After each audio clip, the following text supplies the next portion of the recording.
복음 10장 11절에서 15절 말씀.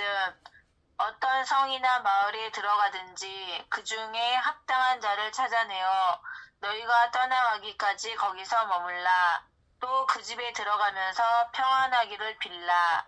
그 집이 이에 합당하면 너희의 빈 평안이 거기 임할 것이요. 만일 합당하지 아니하면 그 평안이 너희에게 돌아올 것이니라.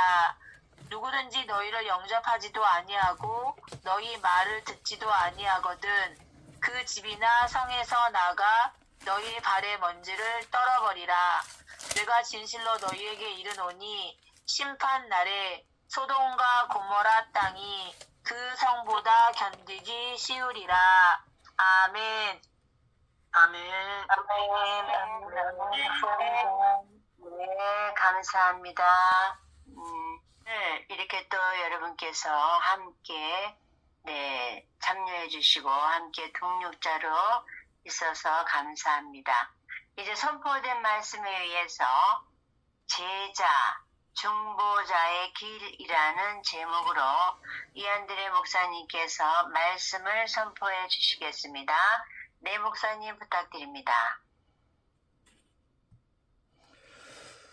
사랑하신 아버지 하나님 고맙고 감사합니다. 오늘도 저희들을 사랑하셔서 기적의 방에 함께 불러 모아주셨고 또 말씀을 통해서 은혜를 나누려고 합니다. 또 합심해서 기도하려고 합니다.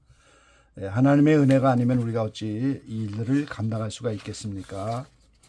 어느 복음성가 가수가 노래했던 것처럼 이 복음을 전할 수 있는 축복이 당연한 게 아니고 하나님의 은혜임을 고백합니다. 우리 각자가 누려왔던 모든 것들이 또 지나갔던 모든 시간들, 내가 걸어왔던 모든 순간, 이것이 어찌 당연한 거겠습니까? 전부가 하나님의 은혜임을 고백합니다. 이 모든 것이 당연한 것이 아니고 하나님의 하나는 은혜였던 것을 이 자리를 통해서 다시 한번 고백합니다. 계속해서 오늘도 은혜를 베풀어 주시고 기적의 모든 지체들에게 준비된 은총을 충만하게 부어주는 이 시간 되게 도와주십시오. 부족한 종은 또 순종하는 마음으로 섰사오니 입술을 주관하시고 하나님이 피로 적절한 말씀으로 충만케 역사해 주십시오. 예수님의 이름으로 감사하며 기도 올려옵나이다. 아멘.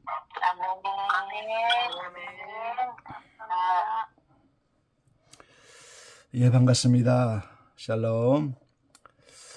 중보 기도에 관한 시리즈로 오늘 세 번째 시간이 됐네요. 첫째 시간에는 예수님이 우리 중보 기도자의 본이 되시는 분이다 이렇게 말씀을 드렸죠. 예수님이 이 땅에 계실 때 시간만 되시면 중보하여 기도하심으로 중보자의 사역을 감당하시고 하나님의 뜻을 이루어 가셨습니다. 이런 예수님을 본받아서 중보 기도자로 부름받은 우리가 그 본을 따라 예수님과 같이 기도로서 하나님의 뜻을 이루어가는 겁니다. 어제 둘째 시간에는 친구, 중보 기도자의 자격에 대해서 말씀을 드렸어요. 12제자를 부르셔서 공생의 끝에 종이라 하지 않고 이제는 친구라 하겠노니 그러면서 모든 하나님의 비밀을 말씀해 주셨습니다. 그 친구 사이는 비밀이 없는 사이이기 때문에 구약시대의 우리 믿음의 조상 아브라함을 하나님의 벗이라 칭하시고 소돔 고모라의 그 멸망을 알게 하셔서 중보하여 기도하게 하셨습니다. 그래서 오늘 중보 기도자가 되는 것은 정말 우리가 예수님의 친구의 반열에 이렇게 나가는 것이죠. 오늘 셋째 시간으로 이제 제자, 중보 기도자의 길에 대해서 말씀을 나누려고 합니다. 자, 요한복음 14장 6절 말씀에 보면은 예수께서 가라사대 내가 곧 길이요 진리요 생명이니 나로 말미암지 않고는 아버지께로 올 자가 없느니라 이렇게 말씀하셨습니다. 그 예수님이 영원한 생명이 되신 하나님 아버지께로 가는 유일한 길이시라는 거예요. 자, 우리가 이 세상에서 길이 없으면 목적지에 어떻게 갈 수가 있겠습니까? 비행기를 타도 항공로를 따라서 목적지로 가는 것이고 배를 타도 뱃길로 가는 것이고 자동차, 버스, 심지어는 걸어가도 다 이제 길이 있어서 길이 없으면 우리는 아무도 목적지에 이를 수가 없습니다. 근데 예수님이 하나님 아버지께로 가는 유일한 길이라고 하는 거예요. 그리고 이제 더 나가서 예수님은 이 구세주이시면서 우리에게 모든 삶의 보온을 보이신 선생님이시죠. 요한복음 13장 13절 이하에 말씀하신 것처럼 이제 공생의 끝에 제자들의 발을 닦아주면서 너희가 나를 선생이라 또는 주라 하니 너의 말이 옳도다. 내가 그러하다. 내가 주와 또는 선생이 되어 너의 발을 씻겼으니 너희도 서로 발을 씻기는 것이 옳으니라. 내가 너희에게 행한 것 같이 너희도 행하게 하려 하여 보온을 보였노라. 이 예수님이 우리의 선생이 되셔서 우리의 삶의 모든 본을 보이셨고 오늘 우리를 제자로 부르셨는데 이 제자로의 부르심은 선생의 길을 그대로 따라가는 거예요. 자, 한국에는 무형문화재들이 많은데 이런 무형문화재에 된 귀한 인물이 제자를 삼으면 그 제자는 선생의 그 모든 걸 그대로 전수받으려고 하는 거잖아요. 그래서 예수님이 오늘 우리의 길이 되셔서 선생으로서 그 길을 가는 모든 본을 우리에게 다 보여주셨어요. 복음을 전도하면서 이렇게 전도자의 길을 보여주셨죠. 십자가에 달려 죽으시면서 순교자의 길을 보여주셨죠. 이스라엘 백성이 애굽을 떠나서 가나안 곧 천국 가는 길을 이스라엘에게 보이신 것처럼 예수님도 애굽으로부터 가셔서 애굽에서 이제 그 완전의 길, 생명의 길을 우리에게 보여주셨어요. 그리고 오늘 중요한 것은 중보 기도자의 길을 우리에게 또 보여주신 거예요. 그래서 오늘 저와 여러분이 예수님께 부르심을 받은 그 순간부터 우리는 제자고 선생이신 그 길, 예수님이 남기신 그 길, 중보 기도자의 길을 그대로 따라가는 제자들이 바로 중보 기도자의 부름인 겁니다. 자, 오늘 본문은 12 제자를 파송하면서 우리에게 주신 말씀입니다. 가면서 전파하여 말하되 천국이 가까웠다 하고 병든 자를 고치며 죽은 자를 살리며 문둥이를 깨끗하게 하며 귀신을 쫓아내되 너희가 거저받았으니 거저주어라. 이 본문 앞에 있는 10장 7절로 8절에 있는 말씀이에요. 예수님이 천국 복음을 전파하시고 병든 자를 고치고 귀신을 쫓아내고 이걸 우리가 예수님의 3대 사역이라고 하잖아요. 그럼 제자들에게도 똑같이 가서 복음을 전파하고 병든 자를 고치고 귀신을 쫓아내는 예수님이 본으로 보여주신 전도자의 길, 그거를 따라가는 게 제자의 삶입니다. 그러니까 오늘도 우리가 천국 복음을 전파하고 병든 자를 고치고 귀신을 쫓아내면서 예수님이 가신 그 길을 우리가 제자로 따라가고 있지 않습니까? 그리고 이제 오늘 11절로 13절 본문에 또 파송하시면서 주신 말씀이 아무 성이나 촌에 들어가든지 그 중에 합당한 자를 찾아내어 너희 떠나기까지 거기서 머물라. 또 그 집에 들어가면서 평안하기를 빌라. 그 집이 이에 합당하면 너의 빈 평안이 거기 임할 것이요 만일 합당치 아니하면 그 평안이 너희에게 돌아올 것이니라. 오늘 이 말씀이 바로 중보 기도의 원칙인 겁니다.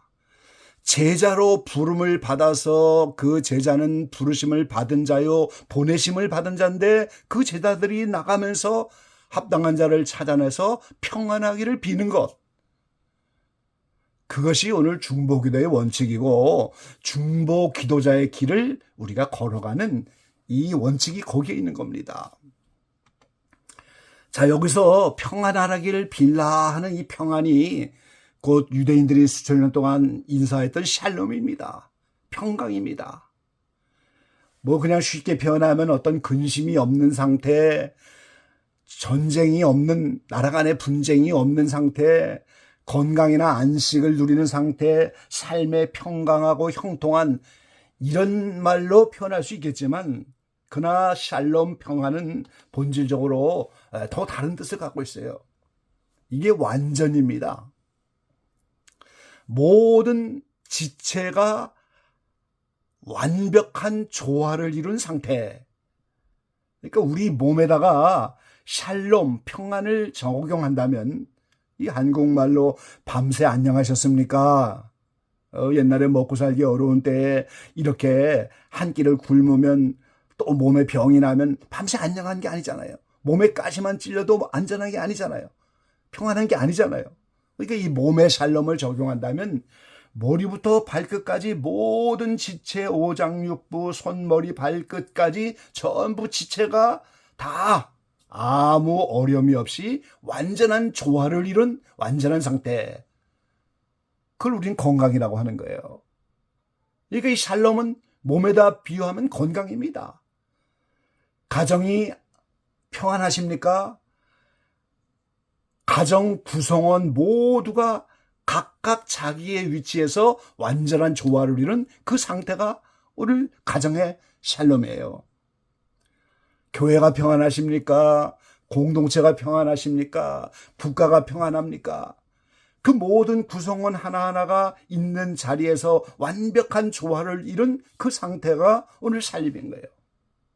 그러니까 이 샬롬은 내 개인적으로 영육 간에 완전한 상태가 되어야 되고 이웃과에도 완전한 상태가 되고 더 나아가서 하나님과의 관계에서도 완전한 상태가 이루어진 그 완전한 그 조화, 이것을 우리가 성경적인 샬롬이라고 하는 거예요. 그럼 이 세상에 그런 샬롬이 없잖아요. 그래서 예수님은 요한복음 14장 27절에 평안을 너희에게 끼쳐노니 곧 나의 평안을 너희에게 주노라.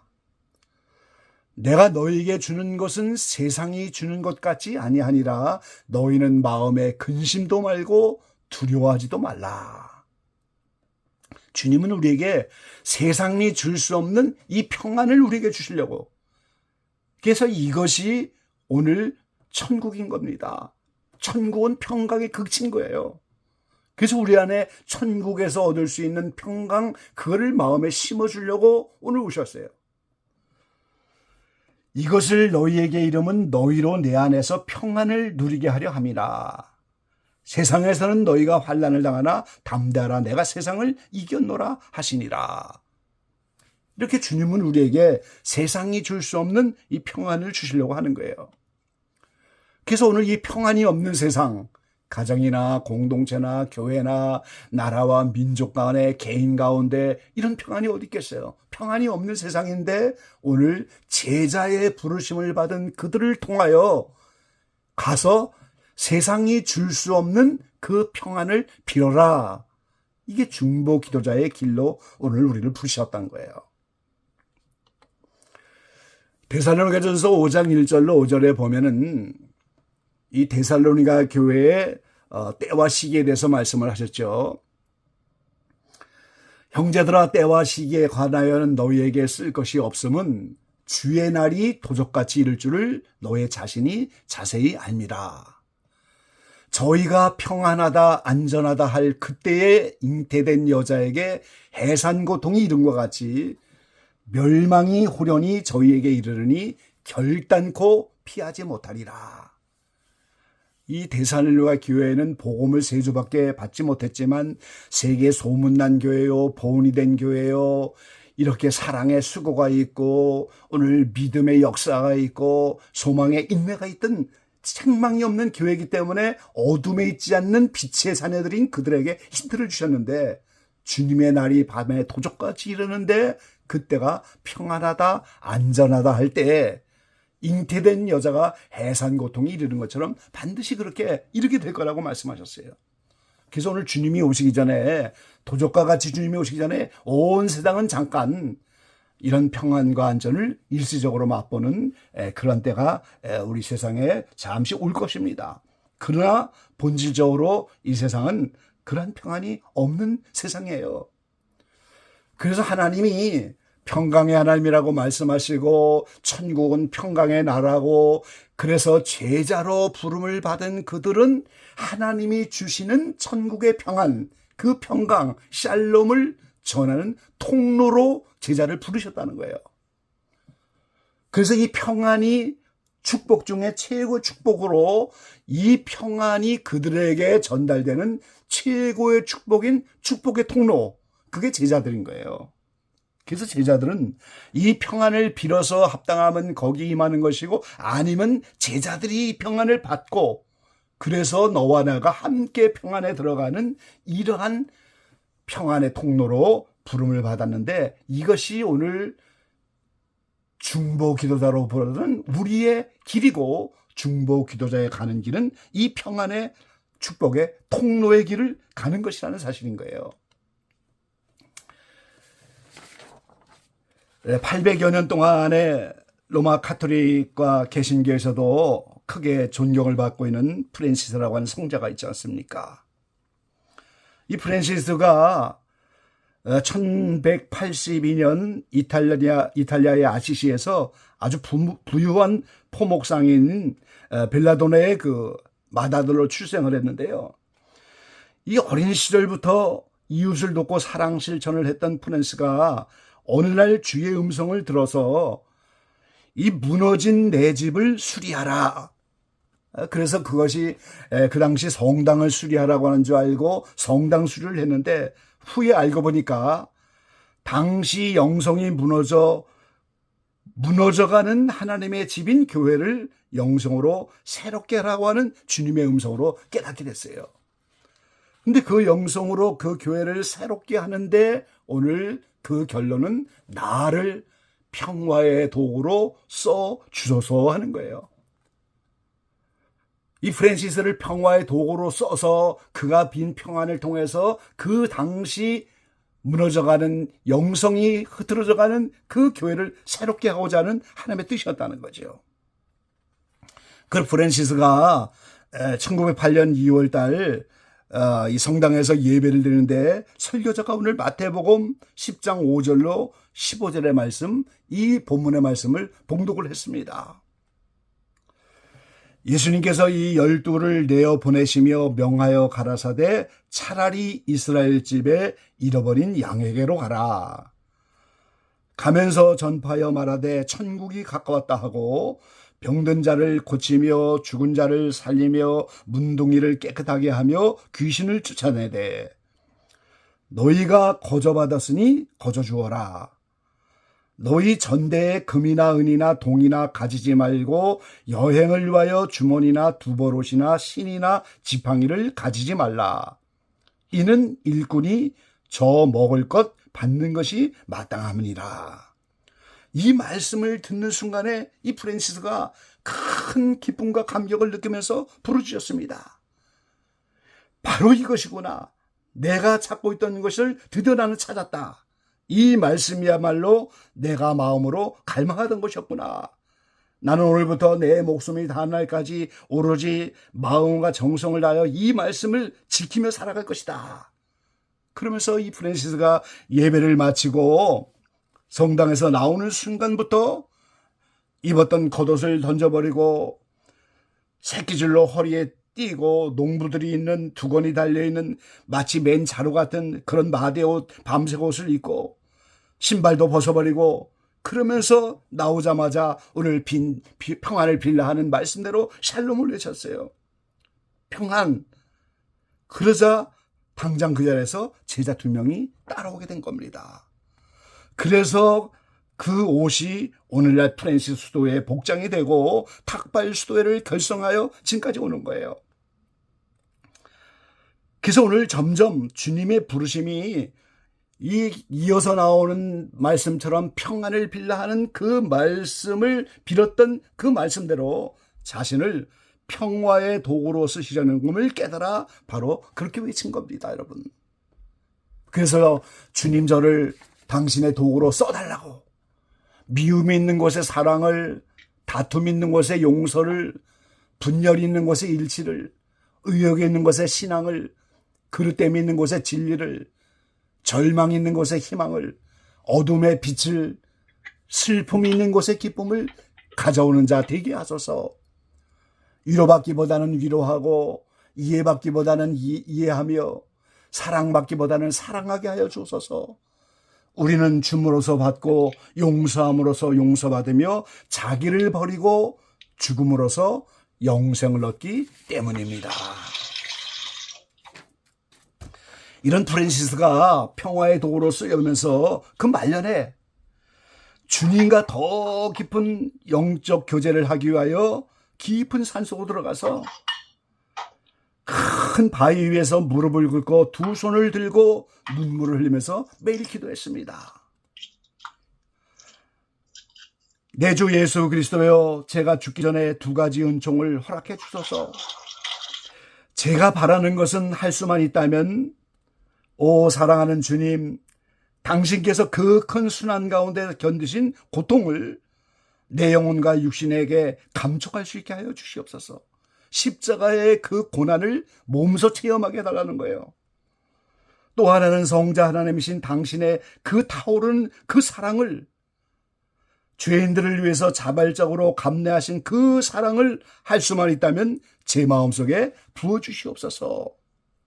이렇게 간절한 기도로 불꽃처럼 타오르던 어느 날 수랍천사가 내려와서 프랜스에게 그 오상을 그대로 은혜로 하나님께 주셨습니다. 그 두 가지의 기도가 응답이 된 거예요.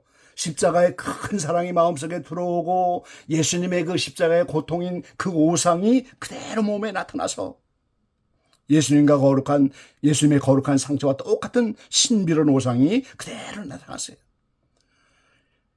살이 헤어지고 붉은 피가 거기에 베어서 옆구리에서 이렇게 피가 흘러나와 수도복을 적시며, 이걸 아무리 감추려고 해도 감출 수가 없잖아요. 그렇기 때문에 후에 사람들은 그것을 알게 된 겁니다.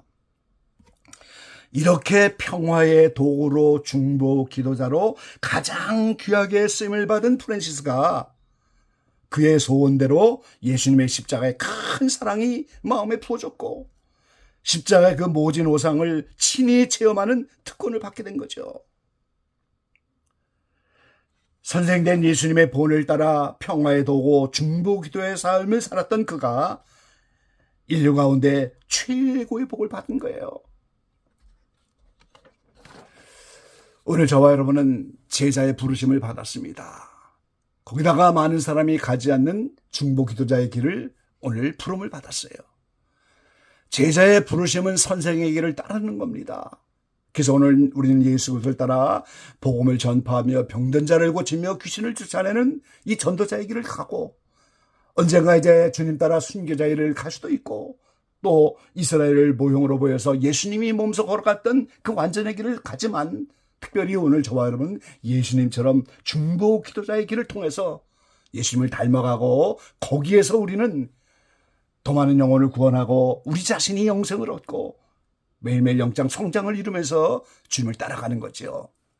오늘 기자방의 모든 지체들이 이런 예수 그리스도를 본받고 12지체를 본받아서 이 제자로서의 중보 기도자의 길을 이걸 잘 감당하여 하나님께 영광을 돌리고 이 기적의 방을 통해서 하시고자 하는 모든 일을 잘 감당하는 여러 지체들이 다 되시기를 주의 이름으로 간절히 축원합니다. 아멘.